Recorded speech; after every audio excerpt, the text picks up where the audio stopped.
Welcome to On the Edge with April Mahoney Brains. Here, this is the spot where the conversation is pointed, the guests are sharp, and the responses are never dull.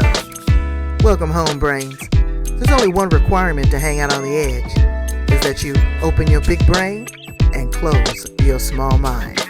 Did you bring your thinking caps? It's time to put them on, because the conversation starts now.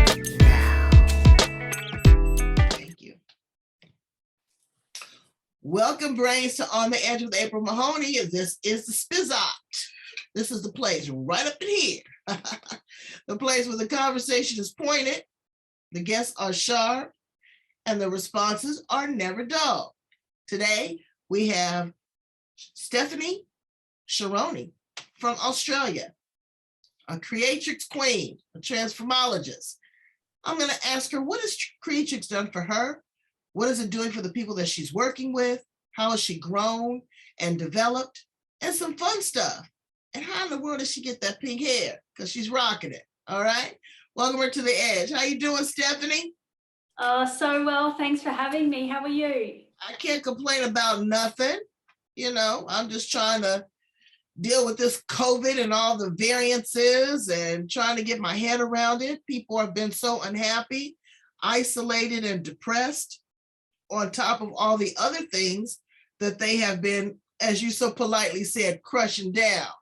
They've been really kind of under the weather these days. So how you been? You doing okay? Yeah, doing well. Definitely feeling that, and a lot of people around me sort of feeling that too. I think it's like the world has sort of all had the same situation. Mm-hmm. And so it's like something that's, although it's very stressful, there's that level of understanding and empathy that we're all sort of going through the same thing, which is a positive way to look at it. Just sort of understanding that we all are struggling, and that kindness and just sort of being there for others is just so important right now. Well, it's beyond that. You know, this is God speaking with the megaphone. I don't know what your faith or religious doctrine is, but I believe in a supreme being. And speaking with the megaphone is saying, world, stop. Just stop. Pump your brakes. People don't take time to stop. They don't self-actualize what's going on. They diversify and manipulate and scrutinize other individuals to bring them into that same place of misery, because you know misery loves company. Yeah. Well, but I told them, you can't come over to my house. The door is locked. And the door is locked. So you are very active on social media. You know, you do some great little TikToks and some great Instagrams. I love that. TikTok is not my PB&J, but I like to watch them. And you really get to the heart of it, and you really do some deep diving with people. You help them uncover some stuff. Tell us a little bit about your story, your journey, and your truth. I was always a very shy person that had not much confidence or level of self-worth. I put my self-worth into others and what they thought of me more than I thought about myself. I was bullied quite a lot when I was younger, and so I believed that it wasn't acceptable to be myself, and I had to pretend. And so I pretended every day of my life, the way that I thought that everyone expected me to be. In every situation, I would think about everything that I was going to say, and then I would be so nervous whenever I would be speaking to people, and then I would beat myself up afterwards trying to analyze everything I'd said, and I should have said this, and I should have said that, and I should have done this, and it was absolutely exhausting. And I also developed, I had anxiety, depression, I developed chronic pain, and I think it was my body's way of just saying, enough, you need to find your confidence, you need to break free of the societal pressures and find out how you can move past that so that you can actually enjoy living. Because I was suffering with, I felt like I was just suffering and under it, and I was just treading water trying to get through life the way that everyone expected me to be. And That's I odd thought because that when I going look at you, your outer exterior, outer shell is flawless. You're pretty, you got a beautiful smile, you look perky. I really can't see you being depressed and anxiety ridden. And again, everybody is different. You know, I get it. When you say bully, what do they do to you? Just give me some examples of bullying, because some people are empaths and they are hypersensitive. You know, you can say anything to them and they'll start crying. There are people that are physically attacked. There are people that are manipulated. There are people that are abused. There are people that are on drugs. What was your bullying experience like? Did they push you into the locker? Did they steal your lunch money? What did they do to you? No, it was more that psychological. So I am or was like severely sensitive child. So anything that anyone said to me cut really deep.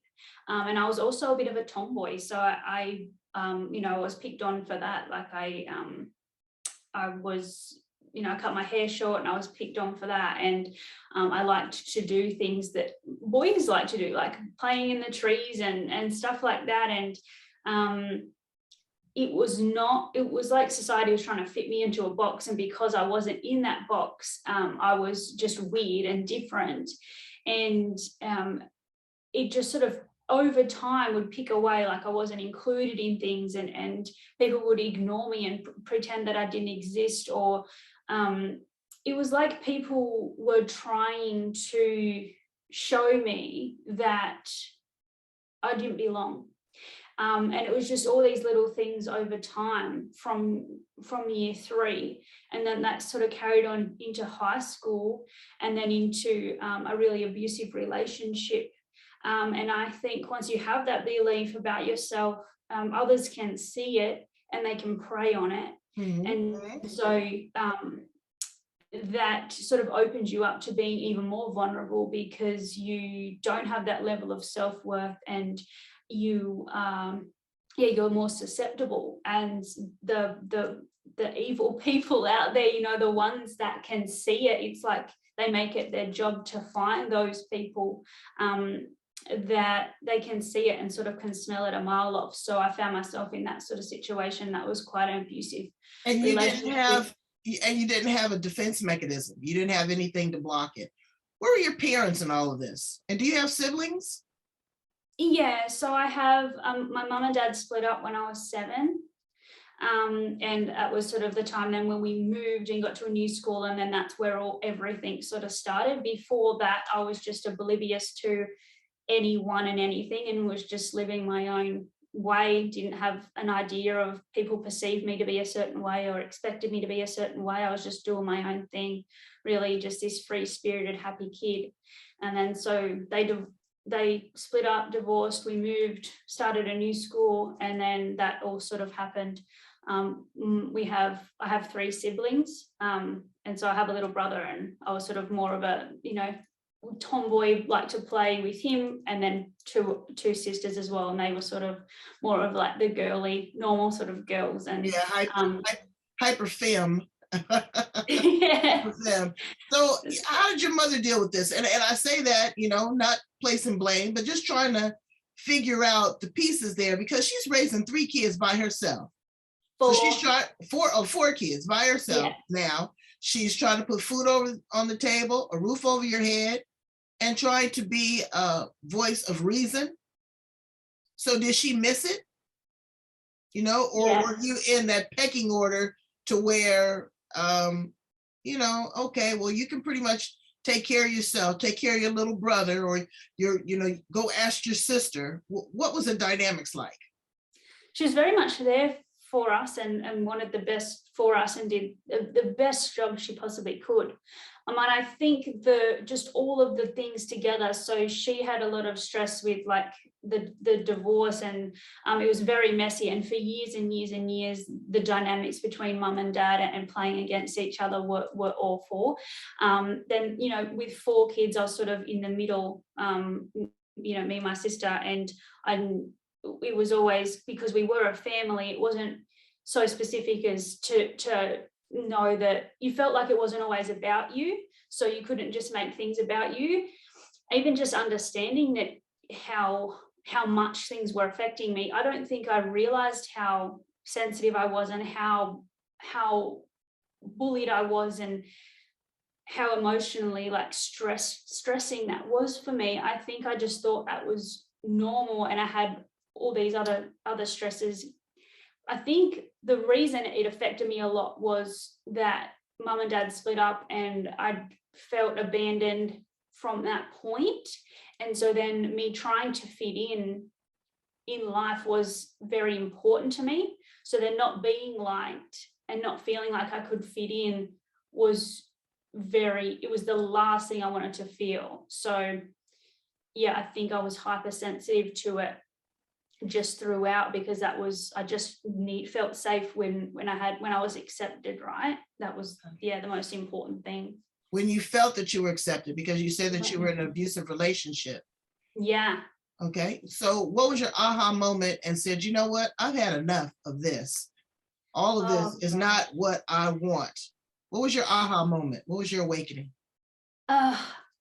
Basically after a few years worth of chronic pain on top of everything else, I was in a great relationship with my husband. We'd been married for years. I was in a job that was what I thought was a good job.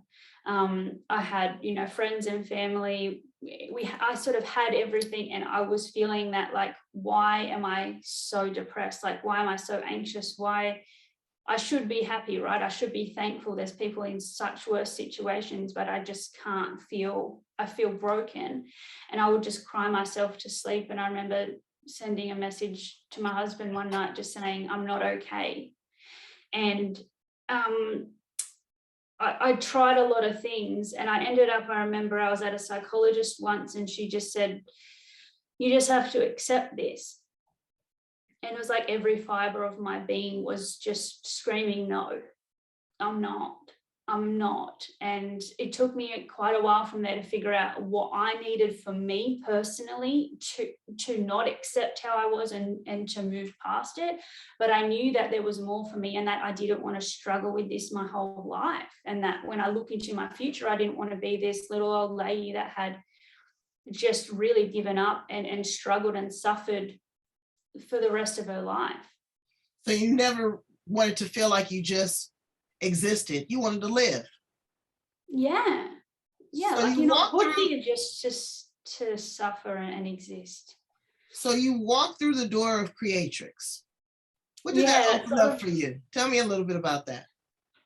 So Transtomology for me is it just changed my entire life. So I just perceived myself a certain way. I perceived my life to be a certain way, and I couldn't see it any different. So it just changed the way I looked at myself and how I felt about me. And that gave me that just pure, just like, I used to think that confidence was like an outwardly overbearing, loud presence. But the confidence for me that I have now is just a really calm, pure, unshakable belief in myself that I'm a decent person, I belong, and no matter where I am, I feel like I have value. And that to me was, I just didn't have that in myself. So it gave me that, and it gave me the ability to question my life and my life choices and what am I here for and what do I want? Because I was doing everything by the book. I was trying to follow the rules of life, all the perceived things, do this, do this, do this. And I was getting pressured, to have kids and all of these things. And I couldn't distinguish whether it was because I wanted these things or whether it was because society said this is how you're supposed to live. And we lived in a town that we didn't really like just because our parents lived there, and then we bought a house. And after I've gone through Transtomology, I realized, like, I'm only doing this because of what other people want, and we don't even really like where we live. So we just packed up our lives and traveled around Australia for 12 months, no plan, and just left. And that really gave me the time to figure out, okay, well, what do I want to add to my life? Because I'd never looked at my life as being able to bring things in and what do I want, because my cup was so full of like all the anxious, awful feelings that I felt like I was overflowing and drowning.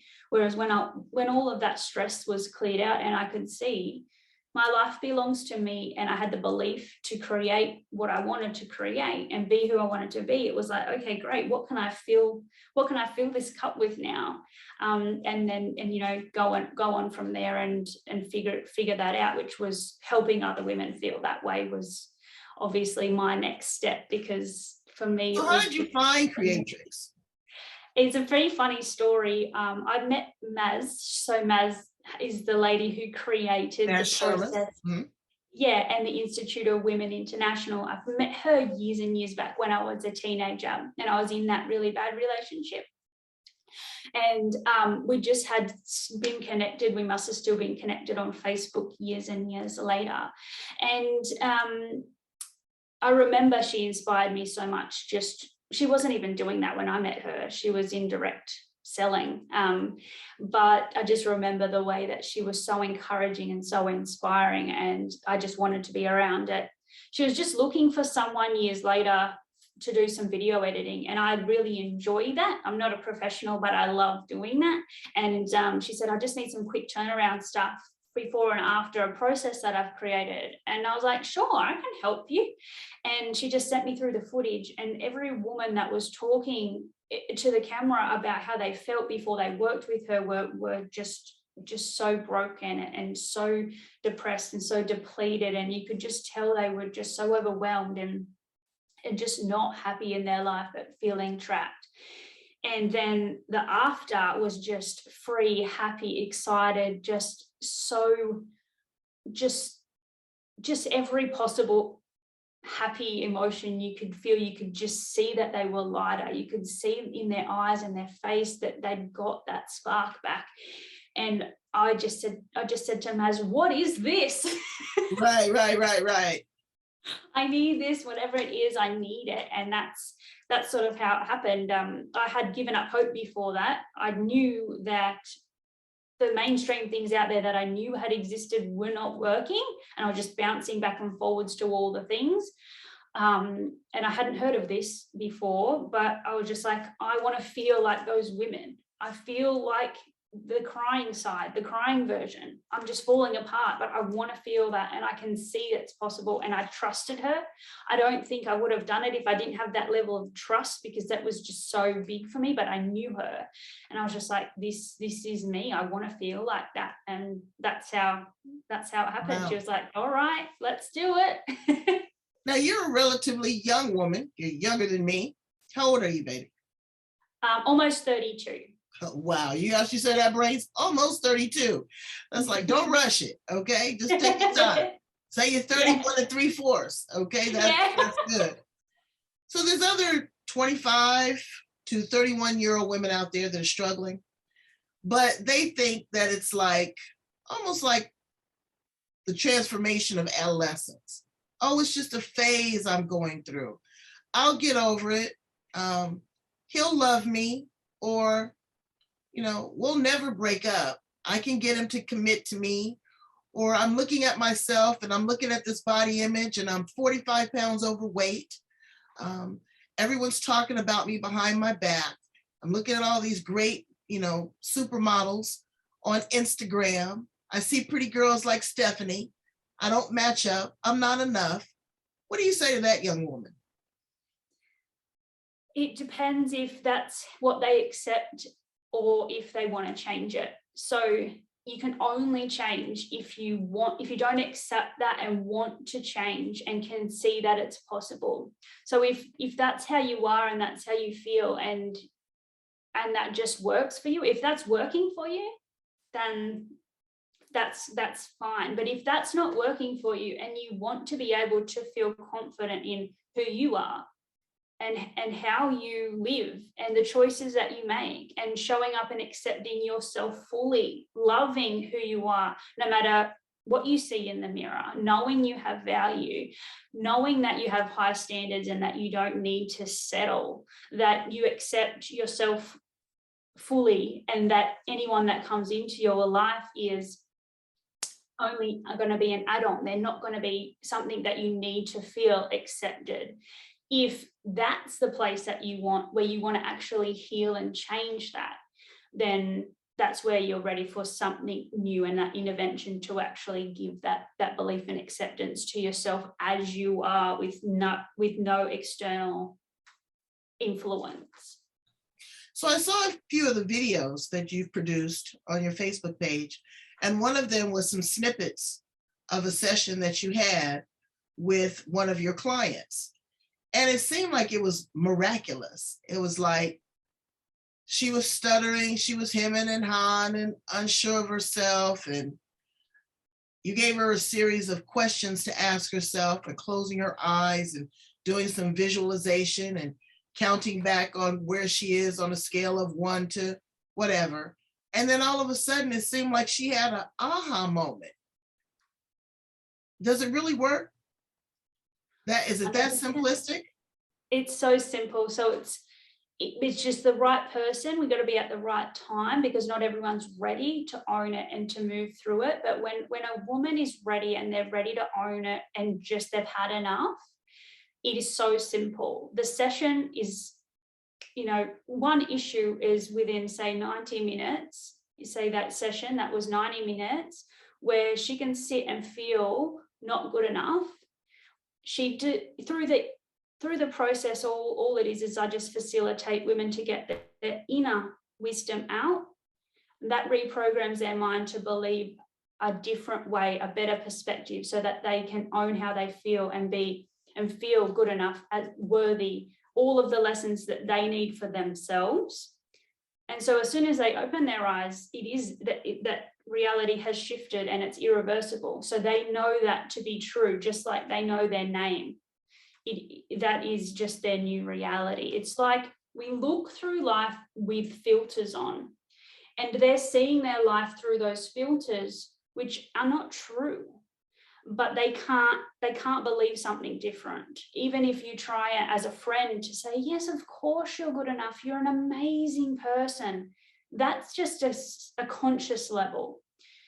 They really need to believe it within themselves, and that's what that process does. And it is so quick. It's so simple. It's really fun. It's got nothing to do with them, but it just does what it needs to in our minds as women to shift that belief, so they can believe that they are amazing, they are good enough, they are capable. So you come home with this new perspective and this pink hair. What did your man say? How did he handle you? Straight after, it was incredible, because I think for me, I always believed that change took a long time, because that was what I'd seen. And it only took me 2 sessions, and all of the things that I was dealing with and how I was feeling was resolved. And I have an over analytical mind, so I couldn't believe it myself. And I was just saying to him, oh, maybe it will come back, right? Maybe I just feel good for now, and it will come back, because you just think nothing can last that long. It's just this honeymoon phase or something like that. But yeah, it shifted everything, and our relationship has just been so healed by this stuff, because I had so many issues related to my past and my past baggage that I just brought it in with me when I met him and just plonked it on him to deal with. And that's not fair.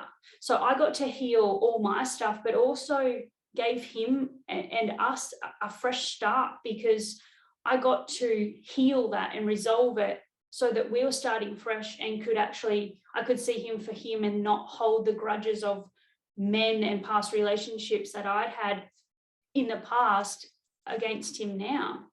So yeah, our relationship has flourished, and we're just so much more connected, and I'm just so much more aware of my emotions, and I'm not so overwhelmed, so I can actually be there. I'm actually present. I just wasn't present before. I was just so overwhelmed. We had a conversation once upon a time about working with young women, ages puberty, 13 to 19. They are at such a tender age. They are so impressionable. they are really struggling with their identity, with their sexuality, with their puberty, with the peer pressure, with their parents, yada, yada.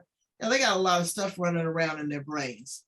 Do you think that this could be something that eventually you could really dial back and work with younger women so that they would have these type of tools in their arsenal to deal with as they go through the tween age into young adulthood? Because it's a struggle right then. You know, you're listening again to all the noise, and it's magnified at that point. You don't want to listen to your parents. That's the last people that you want to talk to. And it's not because they don't care. It is because they care, but you won't give them an opportunity. And for some strange reason, they think that your parents don't know nothing. You know, it's not like you haven't lived their life 3 or 4 times over. You've never had these things. There's a lot of women that don't share openly about their past hurts or their struggles with their daughters, which is, I think, is such a disservice. But everybody doesn't have that bandwidth. They don't have that capacity. Or maybe it's a choice. Maybe they don't know and have the tools to have those conversations. What would you say working with adolescents between 13 and 19? Are they too impressionable? Are they too vulnerable? Or would that be a good age to kind of start something like this or a program similar to this? Yeah, I think so. Creatrix by itself, the process is very much more specific to 18 plus, because like you said, through that adolescence, our hormones play a huge role, and our hormones are changing a lot through that time. So they're a lot more steady when we get to 18. So that's why 18 is sort of the cutoff for creatrix, the minimum cutoff there. However, there is so much that women can learn about how we work and why we're wired a certain way, and the female factor, because women process emotions so differently to men. Our minds and our bodies run a completely different system. And so just understanding that is a big deal. There's so much that it would help these girls to understand how they are, why they are, and what to do with that. Because knowledge is power, and also understanding that a belief that you have isn't the truth. And being able to get them at that age may be enough so that they don't even need creatrix, that they can. But you know what? I have to stop you right there, because truth is a matter of perception. I had an opportunity to do an experiment with some individuals, and I realized that truth is totally based on your perception. 100%. You know, like I might say your hair is pink, and you go, oh no, it's fuchsia. Someone will say, oh, it's got a tinge of red. You know, someone might see it altogether as purple. It's what you want to believe. It's that conversation that you're having inside of your head.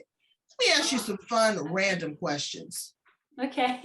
What planet are you from? I think Earth, but overall just the universe. Okay. If you were an animal, what kind of animal would you be and why? Oh, I've always loved flamingos. I feel like I'm channeling that. I think that sort of quiet, peaceful elegance. Okay. I get it. If you were a car, what kind of car would you be? Oh, car. Cadillac. Oh, go on, luxury queen. I'd be a little Mini Cooper. Oh, cute. But it'd be tricked out. It would be tricked out. It'd be a European version. Okay, it'd be an original version from London. What type of music do you groove to? Oh, I'm a mixed bag. I can go R&B if I know the words, or full on country. I'm a mixed bag. I love country music too. A lot of people don't like country. Country tells a story. Oh yeah, and it's so like soulful and like it is. I like that. I really like that too. What's your favorite food? Chocolate. Chocolate is not a food. Damn it. I believe it's a food.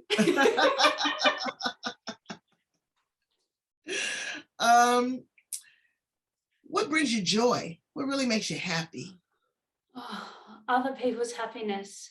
Like seeing people happy, laughing, free, there's nothing more. Like that is the epitome of life. Like I feel like we're just here to be joy, to have joy, collect moments of joy. So just happiness. Dogs are just there, you know, they just love you unconditionally. Mm-hmm. What would you tell a 18-year-old Stephanie? Oh gosh, it gets better. Like it, once you find who you are and forget about everyone else, that's just everything. From there, your world just opens up because your life only matters for you. And putting so much heightened sensitivity and awareness to what's going outside takes away from inside. You've got to be happy with you first, and then everything flows from there. If you were to write a movie script, what would it be about? And who would you get to play in that movie? Who would be some of your characters? Oh, I feel like it would probably be about beliefs and perceptions. So maybe like the labels that we put on ourselves and others being such a hindrance because they're not real, and then we feel like that we can't break free of it. Sort of just showing that a belief or an opinion is not something that you need to hold as your truth. So something like maybe finding your truth for you or something like that. In relation to characters and things, I have no idea. That's my goodness. Really well, I would write a straight up comedy. Because you know what? It's a lot of trickery. It's a lot of jokes. Again, like you said, it's a lot of mixed perceptions. Who would I get to star in it? Kevin Hart. Yes. He would be funny. I don't know how this would go together, but I'd have someone like Lucille Ball, because she was a woman that was fearless. I mean, there's nothing you could tell her, or Carol Burnett, Trailblazers, that you saw had a comedic side, but also a very dramatic side. Writing a script, it's telling a story from beginning to end. I just watched a great movie before we came online here, and it really captured my attention because movies are much like life. It's a lot of twists and turns. It's a lot of characters, like characterization. It is a lot of fiction. It's made up. So when people write these stories and they tell themselves these stories and they watch it on film, they believe it. But what they have to do is come to the realization that that is not who you are, that it can change, that you can rewrite your script, that you can change the characters, that you don't have to be a victim of circumstance, that you can work with great people like Stephaine, that are young, that are free, that are able to give you choices, give you options, to let you be a flamingo with pink hair, to let you be a fast car driving in the slow lane. It's a lot of things that you can do, Brains. And I'm hearing that Creatrix is one of those things. I've had a lot of your sister transformologists. I see that you're just now opening up here in North America, which is huge. I want people to really tap into this. And I say this, I don't know, in a kind of arrogant, cocky kind of way, but my shit is straight. So I don't know. I don't know if I really need it. I'm sure I've got some underlying root causes that, there's some weeds growing around. But for the most part, But for the most part, I get it. I get it. And I've had a pretty charmed life. This journey has been very good to me. I've had great parents, great relationships. I handled the bullies. 1, 2, I wasn't going for that. I wasn't being punked around. That wasn't me. So it's different. But I have a lot of empathy for women that struggle, young women that struggle, because there is a lot to enjoy about life. Don't cheat yourself. Don't fall into this deep, dark hole of depression. That's a trick. That's a lie perpetrated by others, that outside noise, getting your validation from outside instead of really tapping into what's important to you on the inside, pulling yourself up by the bootstraps, kicking your own self in the butt and saying, you know what, this is not right. Challenging yourself, setting goals, having dreams, having aspirations, with or without a partner. It's not contingent upon the other person. It's all about self. Thank you so much, Stephaine, for being here on The Edge with me. You have been a wealth of information and knowledge.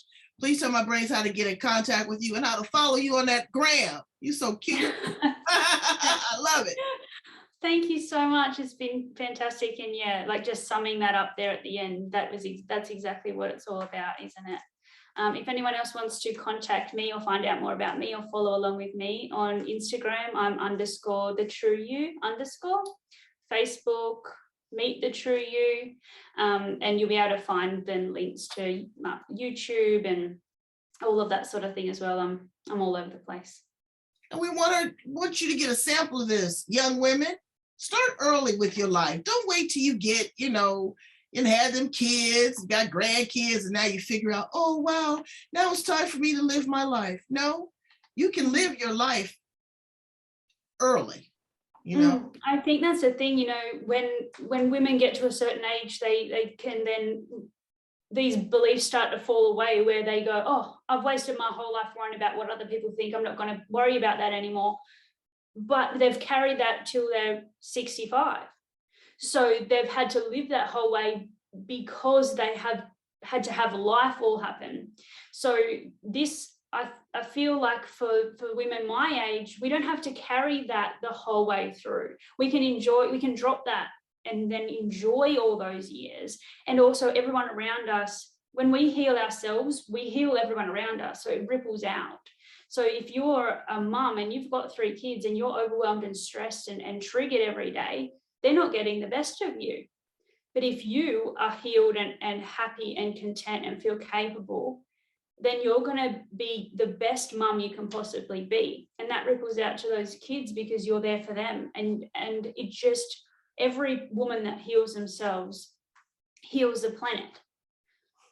And Brains, don't think just because you're 65 that you can't learn from someone that's 35. Yeah. There's old souls in young bodies. There's a lot of wisdom. You got to figure out what's happening now. What was happening 30 years ago is not happening now. This is a new world order. Whether you want to believe it or accept it, it's happening right in front of you. So you better get on board. Or as you say, you better get online or you'll get left behind. Thanks so much, Stephaine, for being here on The Edge. Brains, I need you to go in, like, love, share, subscribe, get involved, check out Creatrix on a deep level. At least have a conversation, a consultation. Again, I may have to call you up, Stephaine, because, I was taunting 1 minute and, there might be some shit to surface in about 30 seconds. You never know. I might need a moment with you, have a breakthrough. But thank you so much again. You're so welcome. Thanks for having me. All right, Brains, get it together. 2022 is waiting for you.